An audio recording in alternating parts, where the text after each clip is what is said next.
우리가 믿고 있는 기독교 신앙에는 서로 다른 두 가지 면이 함께 공존합니다.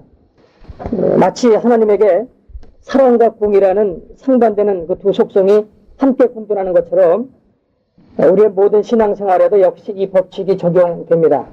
몇 가지 예를 들어봅니다. 예수를 믿으면 감사와 기쁨이 있습니다. 그러나 또 한편으로는 권고와 핍박이 있습니다. 예수를 믿으면 우리에게 안식이 있습니다. 그러나 그 반면에 그 안식을 지키기 위한 영적인 싸움이 또한 우리에게 긴장을 불러일으키기도 합니다. 예수님은 인류의 죄를 죽으시는 것에 대하여 내적인 기쁨이 있었습니다. 그러나 반면에 하나님 앞에 심한 통곡과 눈물로 간구와 소원을 올렸다고 히브리서 5장 7절은 기록하고 있습니다. 우리가 믿고 있는 기독교 신앙의 양면성에 관한 이해들입니다. 지금까지 우리는 엘리야의 삶을 어떤 면에서는 긴장하며 지켜봤습니다. 왜냐하면 그에게 가해지는 훈련이 계속해서 강도 높게 이어지고 있었기 때문입니다. 또한 이런 그의 삶의 진행 과정들이 대단히 드라마틱하게 진행되고 있었기 때문입니다. 아방 앞에 나가서 목숨을 걸고 비가 오지 않을 것을 선포했던 내용. 그런데 하나님이 그를 그리 시냇가로 도망가게 함으로써 생겨나는 엘리야의 내적인 갈등. 다시금 생각도 안 했던 이방 땅 사르밧 과부에게 보내어져 엘리야의 자아를 완전하게 죽이는 또 다른 훈련. 그 가운데 이 여인의 아들이 죽음으로써 생겨나는 또 다른 긴장감. 그런데 오늘의 본문은 동일한 이 사건을 또 다른 관점에서 바라보고 있습니다. 그것이 무엇인고 하니 많은 날을 지내고 제3년에라고 하는 이 구절입니다. 1절 상반절입니다. 많은 날을 지내고 제3년에 여호와의 말씀이 엘리야에게 임하여 가라사대. 결국 제가 앞에서 열거했던 그 모든 내용들이 3년 동안 이루어졌던 겁니다. 그런데 본문은 이 3년을 많은 날을 지내고 제3년이라고 기록하고 있습니다. 여러분, 3년이 긴 세월입니까? 짧은 세월입니까? 군에 아들을 보내놓거나 아니면 부득이한 사정으로 그 아들이 좀 어려운 곳에 가서 갇혀 있다고 하면은 그 어머니에게 3년이라고 하는 것은 굉장히 긴 세월입니다. 그러나 바둑이라면 밥을 안 먹어도 되는 사람, 골프라면 해가 지고 뜨는 것도 모르는 사람에게 3년 동안 당신 뒤를 다 봐줄 터이니 마음 놓고 실컷 바둑을 연구하고 골프를 치라고 하면은 이런 사람에게는 그 3년이 너무 빨리 지나가는 짧은 세월이 될 것입니다. 성경은 사실을 기록하는 것 외에 스스로 그 사실에 대한 해석과 설명을 가하기도 합니다. 지금 이 본문의 사실은 3년이 지난 후에 여호와의 말씀이 엘리야에게 임했다는 겁니다. 그런데 그 해석은 3년이라는 그 기간이 엘리야에게 오랜 세월이었다는 겁니다. 그래서 많은 날을 지내고 제3년이라고 기록하고 있습니다. 왜 엘리야에게 이 3년이 많은 날 오랜 세월이 되었을까요? 여러분, 왜 그렇다고 생각되십니까? 엘리야의 처음 사역을 생각해 보십시오. 6개월간 이 땅에 비가 내리면 안 된다고 하나님께 간절히 기도했을 때 과연 비가 오지 않자 엘리야는 이를 믿고 아방 앞에 나가서 담대하게 선포했습니다. 나의 섬기는 이스라엘의 하나님 여호와의 사심을 가리켜 맹세하노니 내 말이 없으면 수년 동안 우로가 있지 아니하리라. 이렇게 담대하고 호쾌한 성격의 엘리야가 그 다음부터는 3년간 벙어리로 지내야 했습니다. 그러면서 그 호쾌한 성격이 다른 사람의 아픔을 내가 대신 품어 안아야 되는 정반대의 성격으로 바뀌어져야 했습니다. 여러분, 사람의 성격과 기질을 바꾼다는 것이 그렇게 쉽지 않습니다. 물론 정말로 하나님의 은혜를 받고 나면 바뀌어집니다. 그러나 바뀌어지긴 바뀌어지되 다시 옛 본성으로 되돌아가는데도 별반 어려움이 없습니다. 그쪽으로 마음의 방향을 조금만 바꾸기만 하여도 곧바로 돌아갑니다. 이런 관점에서 엘리야에게는 이 3년이 길었던 것입니다. 빨리 다시금 하나님의 말씀을 선포할 수 있기를 고대하고 있었던 것입니다. 하나님의 사역을 감당할 날이 하루빨리 오기를 고대하고 있었던 것이죠. 또 한 가지는 엘리야에게 임한 하나님의 말씀에서 찾아볼 수 있습니다. 1절 하반절입니다. 너는 가서 아합에게 보이라. 내가 비를 지면에 내리리라. 지금 엘리야 본인이 예언한 대로 계속해서 비가 오지 않자 백성들의 고통이 극심합니다. 여러분, 유대 땅은 본래부터 비가 적고 물이 귀한 곳인데 3년간 비가 오지 않고 있으니 곡식이 자라겠습니까? 가축들이 마실 물이 있겠습니까? 사람이 마실 물도 없는 상황이니 말입니다. 그러니 백성들의 고통이 이루 말할 수 없습니다. 그러니 그걸 보는 엘리야의 심정도 좋지 않은 겁니다. 안타까운 겁니다.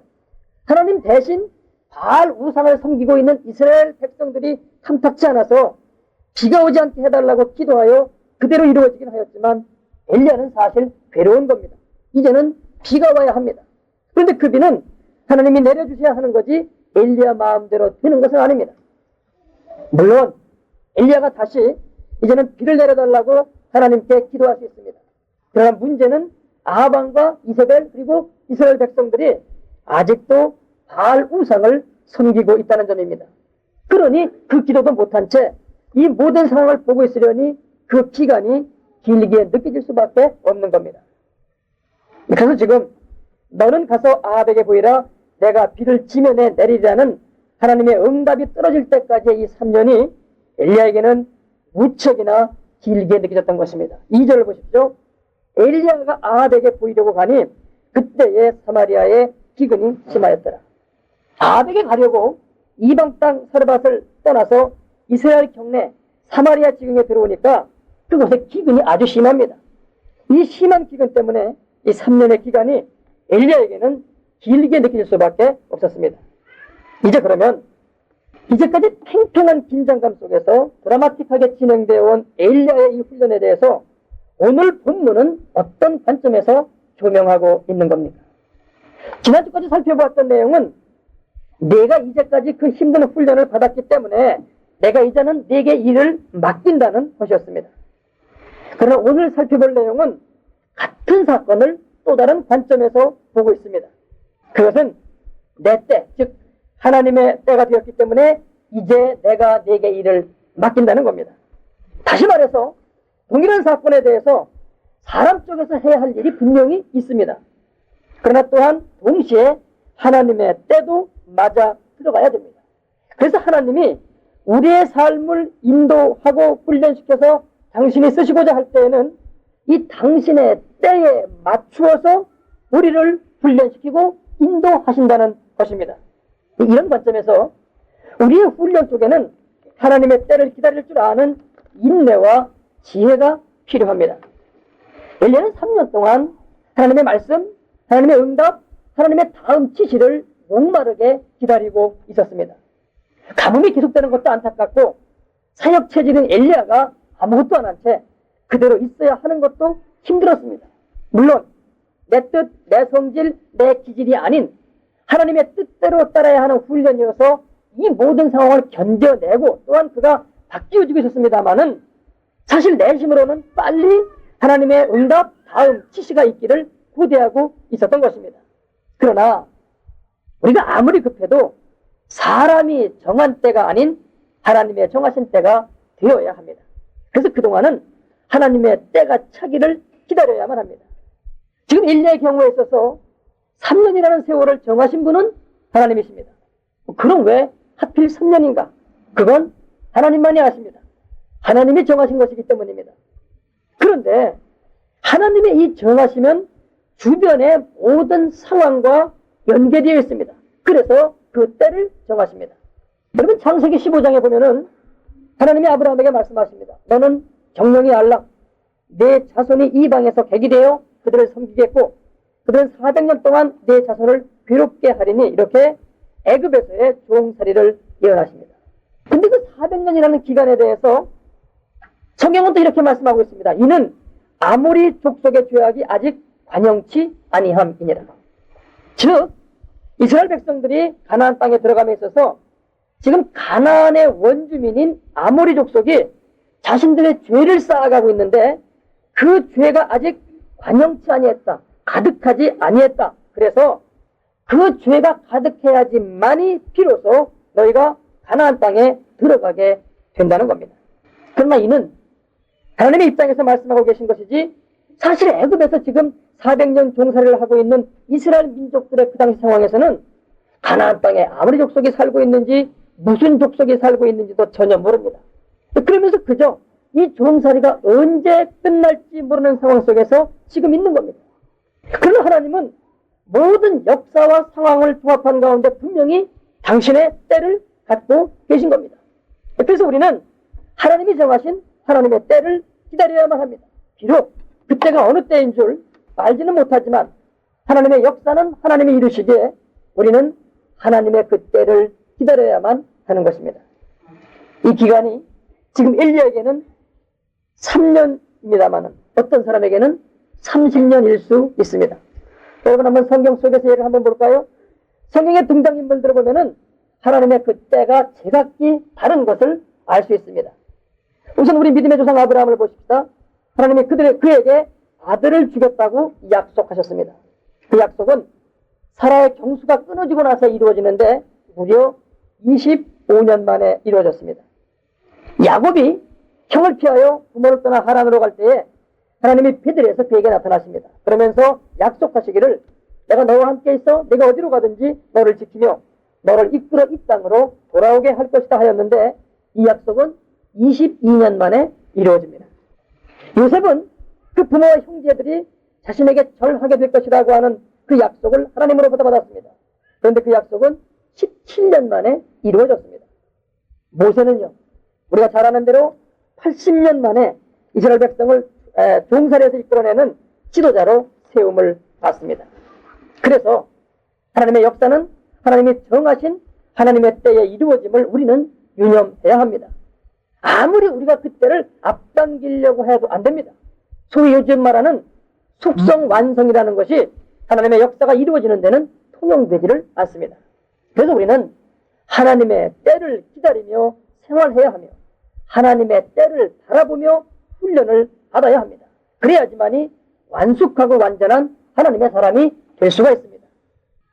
이 기다림의 훈련이 우리에게 중요한 것은 특별히 우리 민족은 기다릴 줄을 모르기 때문입니다. 때사에 조급하기 때문입니다. 신문에 나는 또는 광고 전단지의 내용들 여러분 보세요. 30일이면 영어 회화가 가능합니다. 토익 2달 완성, 컴퓨터 3일 완성, 마치 무슨 속성 코스 경쟁이라도 벌이는 것 같습니다. 여러분 이게 실제로 가능한 겁니까? 이게 불가능한 이야기입니다. 또 실제로 이렇게 되었다고 하십시다. 그 실력이라는 것이 수십 년간 차근차근 쌓아 올린 것과 과연 그 질이 같겠습니까? 무슨 도로공사나 건축공사를 최단 기일 내에 완성했다고 하는 기사들도 종종 신문에 나는데 과연 이런 기사가 나는 것이 합당한가 하는 생각이 드는 겁니다. 그러니까 경부고속도로를 그렇게 최단 기일 내에 만들었다고 자랑하고 나서는 20년이 지난 후에 따져보니까 그 보수공사비가 경부고속도로 건설비의 몇 배가 들었다는 것 아닌가요? 우리의 의식구조에는 뭐든지 빨리빨리 이루어져야 됩니다. 그래서 외국인들이 가장 잘하는 한국어가 빨리빨리라고 하는 단어를 하죠. 그래서 우리에게는 감상 문화가 없습니다. 미술관이든 박물관이든 아니면 여행을 가든 그저 빨리빨리 더 많이 보았다는 데 관심이 있지 천천히 하나하나 음미하는 것과는 거리가 멉니다. 그러니까 교회도 빨리 성장해야 됩니다. 이런 우스갯소리가 있습니다. 하나님, 제게 모든 것을 참을 수 있는 인내심을 허락하여 주옵소서. 그런데 지금 당장 주옵소서. 우리는 하나님의 때를 기다릴 줄 아는 훈련이 필요합니다. 그런 가운데 내 내실을 다져야 됩니다. 이 과정이 없으면 하나님의 역사는 이루어지지 않습니다. 물론 우리는 하나님이 정하신 하나님의 그때가 언제인지를 모릅니다. 그래서 답답합니다. 그러나 여러분, 하나님이 그때를 알려주시지 않는 이유가 있습니다. 우리가 그때를 알면 우리는 그 기간이 지나가기만을 기다리고 있지 그 기간 동안 마땅히 내가 해야 할 일은 하지 않기 때문입니다. 그래서 내적인 훈련이 되지 않기 때문입니다. 여러분, 씨를 뿌리자마자 바로 열매가 맺히던가요? 아이를 갖자마자 바로 아이가 태어나던가요? 마찬가지입니다. 이제까지 내 멋대로 살았던 사람이 그렇게 하루아침에 변화가 될 수 있습니까? 불가능합니다. 그래서 하나님은 그 때를 정하시고 우리를 훈련시키며 또한 연단시켜 가시는 겁니다.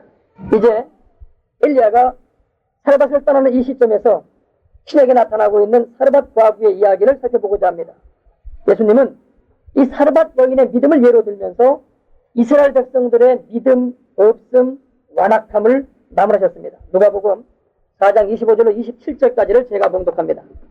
내가 참으로 너에게 이르노니 엘리야 시대에 하늘이 새 6달을 닫히어 온 땅에 큰 흉년이 들었을 때에 이스라엘에 많은 과부가 있었으되 엘리야가 그중 한 사람에게도 보내심을 받지 않고 오직 시돈 땅에 있는 사렙다의 한 과부에게 뿐이었으며, 또 선지자 엘리사 때에 이스라엘에 많은 문둥이가 있었으되 그 중에 한 사람도 깨끗함을 얻지 못하고 오직 수리아 사람 나아만 뿐이니라. 지금 예수님이 사건은 두 가지를 말씀하고 계십니다마는 내용은 다 같은 한 내용입니다. 그 옛날 엘리야와 엘리사 선지 시대에 하나님이 택한 백성인 이스라엘 땅에는 많은 과부 또는 많은 문둥병자가 있었는데, 그런데 하나님이 이 선지자들을 왜 그들에게 보내시지 않고 하필 이방인들에게 보냈을까 하는 주제입니다. 결국 이 말씀은 왜 너희가 하나님의 역사하심을 받아들이지 아니하느냐, 왜 그렇게 믿음이 없느냐 하는 질책의 말씀입니다.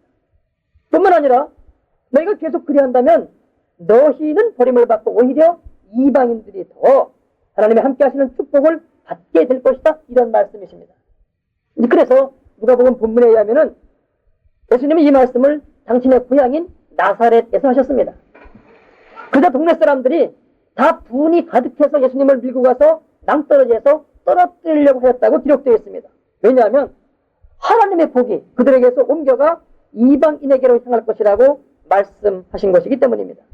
그러나 결국 이 말씀은 지금 그대로 이루어졌습니다. 그래서 이스라엘은 지금 예수님을 모르지만 이방인은 우리는 예수님을 알고 있습니다. 여러분, 예수님의 이 말씀이 주시는 그 교훈이 무엇입니까? 하나님의 역사는 인간의 방해와 저지 또는 어떤 인간적인 한계 때문에 멈추는 일이 없다는 겁니다. 만일에 하나님의 일이 이렇게 저지된다면 하나님은 다시 새로운 사람들을 세워서 계속하여 당신의 일, 당신의 사역을 이루어 가십니다. 그 당시 이스라엘에도 구제받아야 할 과부들이 많았습니다. 또 문둥병들도 많았습니다. 그런데 그들 중 누구도 하나님이 주시는 이 복을 받을 만한 사람이 없습니다.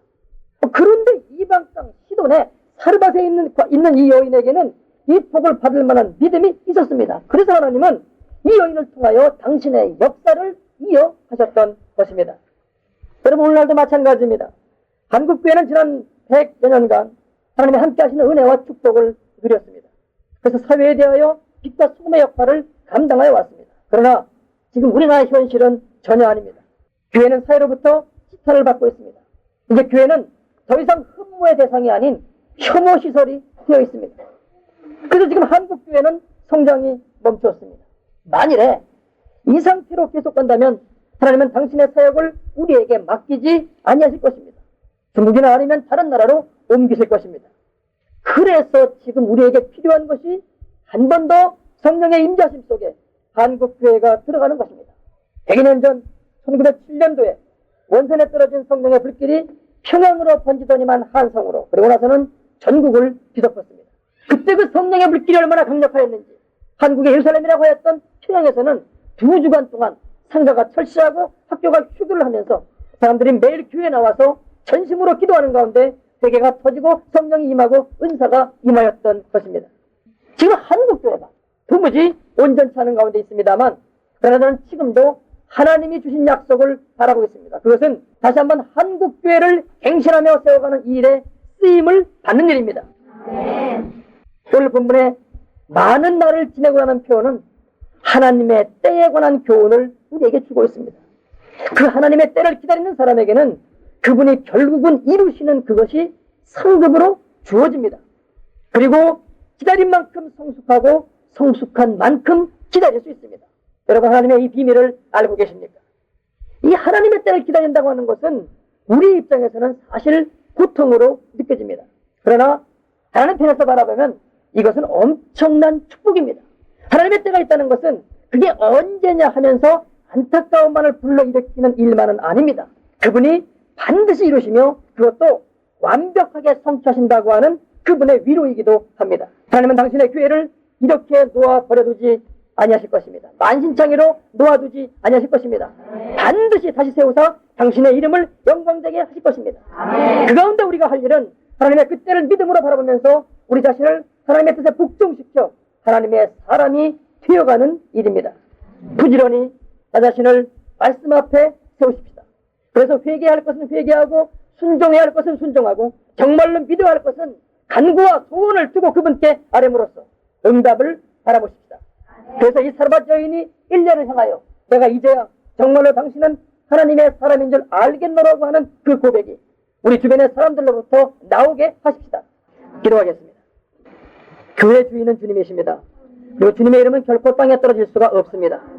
우리가 부족하고 연약하고 믿음이 온전치 못하여서 주님의 이름을 영광되게 못하고 있습니다마는 우리가 이 모든 부분을 회개하며 주님의 은혜를 기다리며 그리고 주님께 우리가 말씀에 순종하며 믿음으로 나가기 시작하며 기도하기 시작할 때 주께서 우리 가운데 성령의 충만한 인도하심을 허락하실 줄을 믿습니다. 아버지 앞에 간구한 우리를 아버지 변화시키시고 우리 아버지 새롭게 하사 주님의 교회를 새롭게 하는 일 가운데 우리를 사용하여 주옵소서. 그렇게 하실 줄 믿사옵고 예수님의 이름으로 기도하옵나이다. 아멘.